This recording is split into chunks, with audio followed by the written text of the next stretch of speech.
Hi guys, good morning creative writing. So today we are continuing into our food writing and our food editing. And before you kind of watch this video, first I want you to pause and go back and watch the first video that I linked, because this video is going to be all about food historian. So it sounds like a made-up job, but there are actually people out there in the world who research the history of food and how certain foods have influenced not just the United States, but world history overall. So like the potato famine in Ireland, and how rice has affected all sorts of Asian cuisine and that sort of thing. So that's what we are going to be practicing today. I'm going to be doing a food history with you. And then what you guys are going to be doing on your assignment that is going to be due on Friday is you're going to be doing a restaurant critique. And that is going to be all through your Google Classroom. So make sure to go back and look at that, and that'll be due on Friday. Well, I decided that I wanted to do the 1920s because we are doing the 2020s and it's really not starting off so great, you have to admit. And so, let's kind of take a look back at the 1920s and see what food did back then.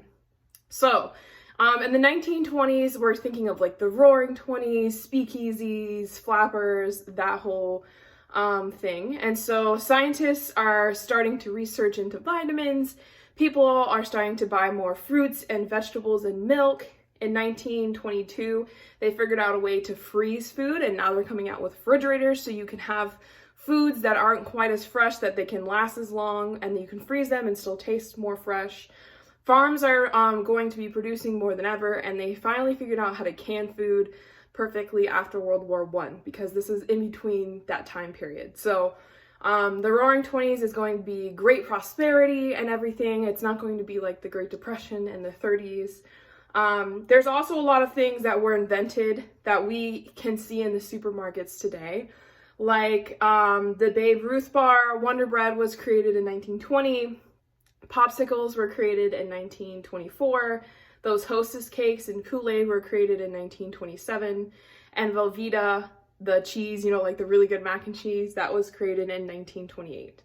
So as you can see, we're starting to kind of get into the modern era. And what I'm going to be doing today is I'm going to be cooking a 1920s dish with you today and kind of just talking through all of the things that we've been doing already. So smell, taste, touch, what does it feel like? What does it sound like as you're cutting it up? All those things that we can do with figurative language and imagery in our writing to make what we're cooking sound more delicious. Obviously, you only can use 2 of your senses through video. You can't smell it, but I will try to do my best on telling you what it smells like and what it tastes like, and using those really good imagery words. I will warn you that this dish is kind of weird, because back in the 1920s, they kind of cooked really weird foods.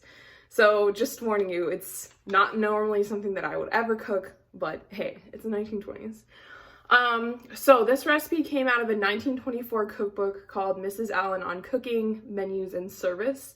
And it is called Baked Rice Milanese. And so basically what it is it's sort of like a rice dish, and it has peppers and cheese and paprika with tomato sauce, and then with the really weird part, a hard-boiled egg on top. So let's get started. All right, so before we get started, the recipe tells us that we need to preheat the oven to 375.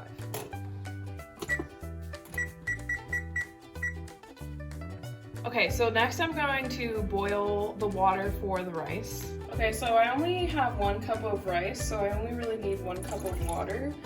So I'm just gonna start that, and then I'm only gonna start it on a medium heat to boil. Next, I'm going to do my mise en place, which is basically just a fancy way of saying cutting up my vegetables so that everything is measured and ready to roll. And obviously, you gotta wash that hands because coronavirus is real, so making sure that we do that properly, singing happy birthday like 70 times, all that fun, good stuff. Okay, so next you also got to make sure that you are washing your vegetables. making sure that everything is all clean. Obviously you don't have to wash an onion, so just your pepper. Okay, so the next step is we have 1 small green pepper, so we're going to dice that first.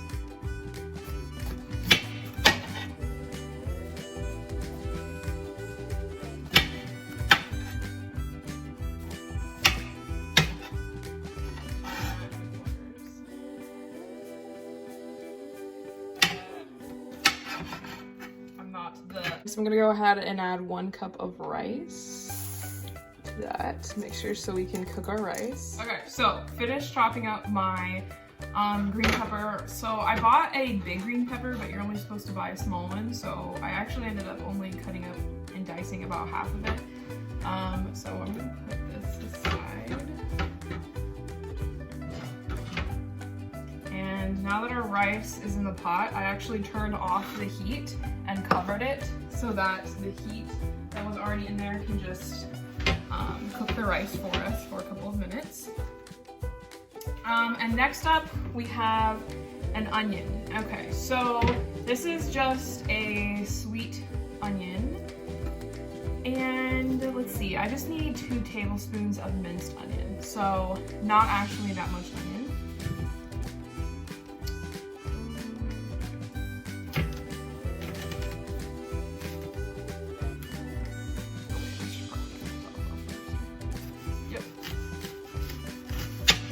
That would make things a lot easier for cutting. And for those of you who have never cut an onion before, it really does make you cry. So watch out for that. Okay, so I'm just going to mince this onion.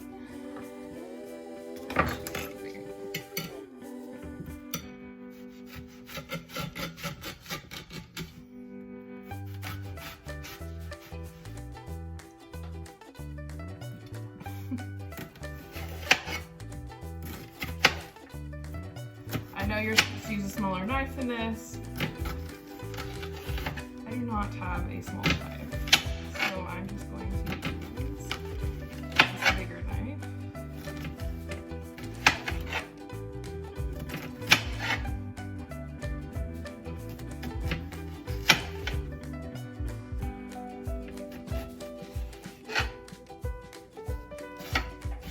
My knife skills are prime.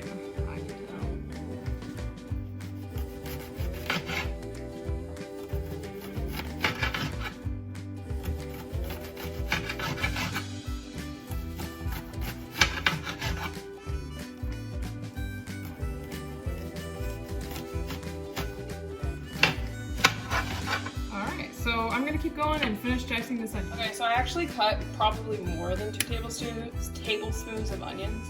So I'm just going to kind of like measure. This is my little measuring thing. I'm gonna put 2 tablespoons of onions. I like onions, so definitely putting a little more in there. And that's gonna be my onions for our rice dish. All right, so it kind of looks like our rice is just about done absorbing the water, so woohoo.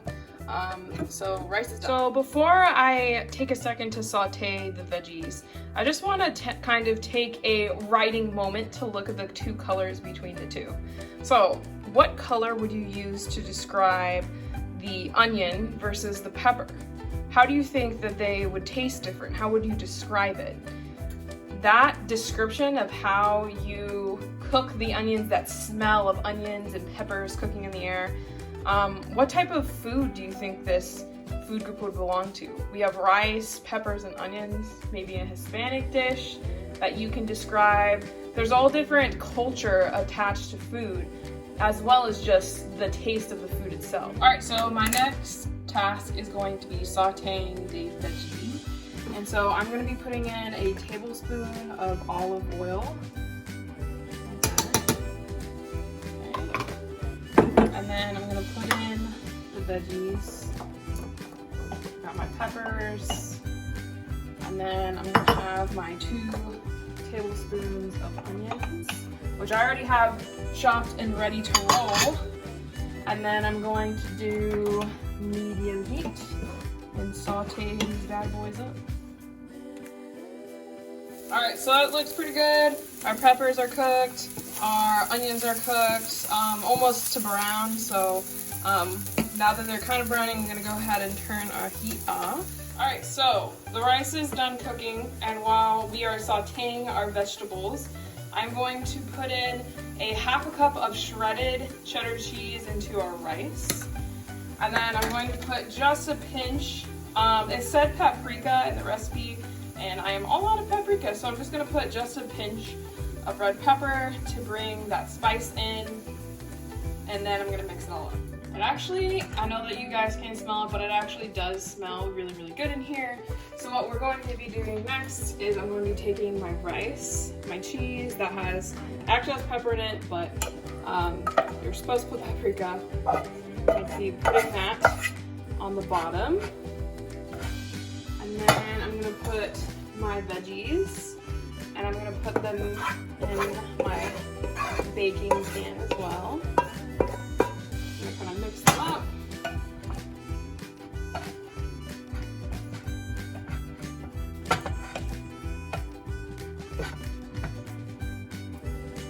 So you can see that it doesn't actually make that much food, but maybe 2 or 3 people can eat it. But you can always make the recipe bigger if you want. And then you're gonna sprinkle about 3 tablespoons of cheese on top. So you have that nice ooey gooey cheese on top. Yeah, that's about 3-ish tablespoons. Okay, and then I'm gonna take my pan and I'm going to put it into our preheated oven, and I'm going to put it at the time. So we have about 15-ish minutes, which is perfect timing for us to boil some eggs. Ooh. All right, so I'm about to teach you guys the perfect way to boil an egg. So I'm going to kind of speed this process up so that we can have our eggs done in time for the rest of our dish.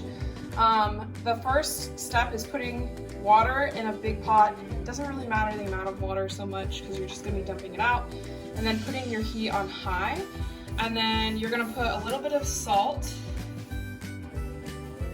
like that. And then the other secret trick to making the perfect hard-boiled egg that is easy to peel is just putting a tiny little splitch of vinegar, and that'll help the pH balance of your eggs so that it'll make it a lot easier for you to peel. All right, so our water, vinegar, salt mixture is starting to boil. Usually you do want it to be a roiling boil before you put in the eggs, but just for the sake of time so that everything can be finished around the same time, I'm going to put in my eggs now. So just be really careful when you put in the eggs, because if they crack, then the whites of the eggs will kind of explode. So you just kind of have to be really careful when you're putting in the eggs, and you only need to put in 2 hard-boiled eggs for this recipe. And to make the perfect hard-boiled eggs, it's about 13-ish minutes for hard-boiled eggs. If you want them to be a little bit softer, you can go all the way down to pretty much 9-ish minutes, what I would say is about the minimum for a hard-boiled egg.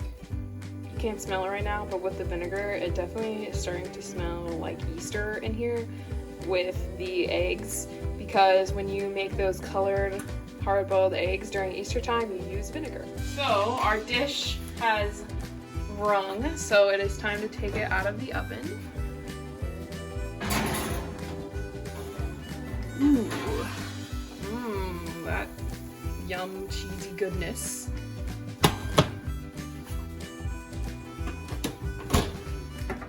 So next up we got our toppings. So next up we have our toppings. We have our tomato sauce. It's about 1 can or 1 cup's worth of tomato sauce.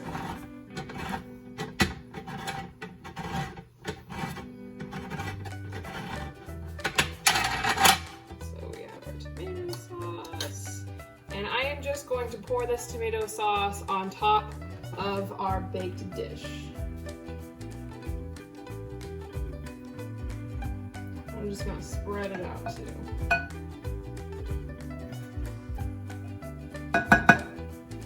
Like I said, this dish is weird.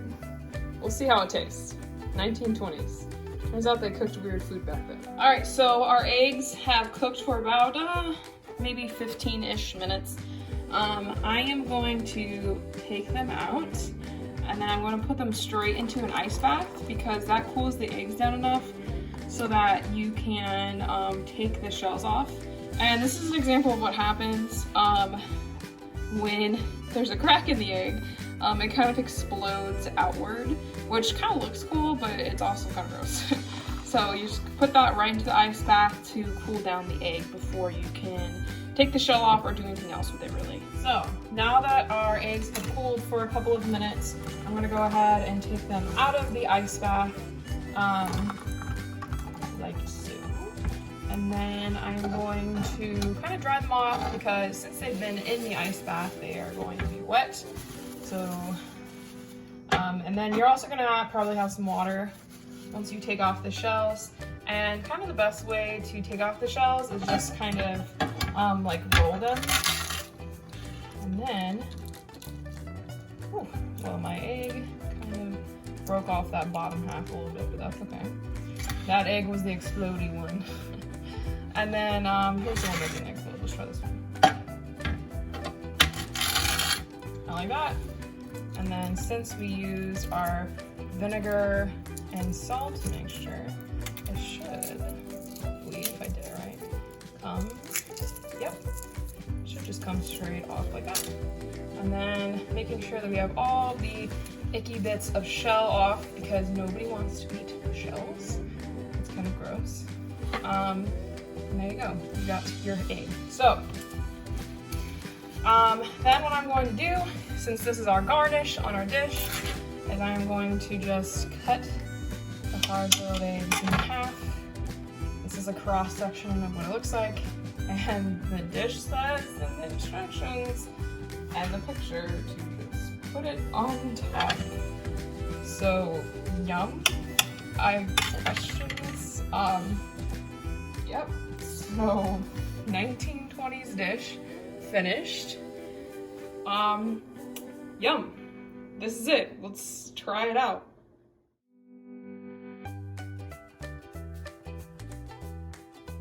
So, only the best 20s china for my 1920s plate here. I'm a little skeptical how good this is gonna taste, but let's try it out here. Okay, so gotta get that section of egg in there and make sure I got all the ingredients.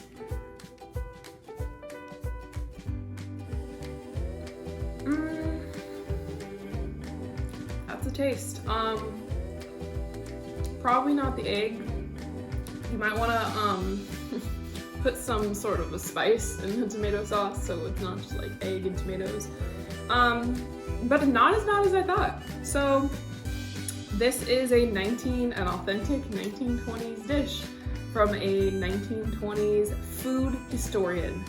So it has been a good time cooking with you guys, creative writing, and I look forward to seeing your restaurant critiques.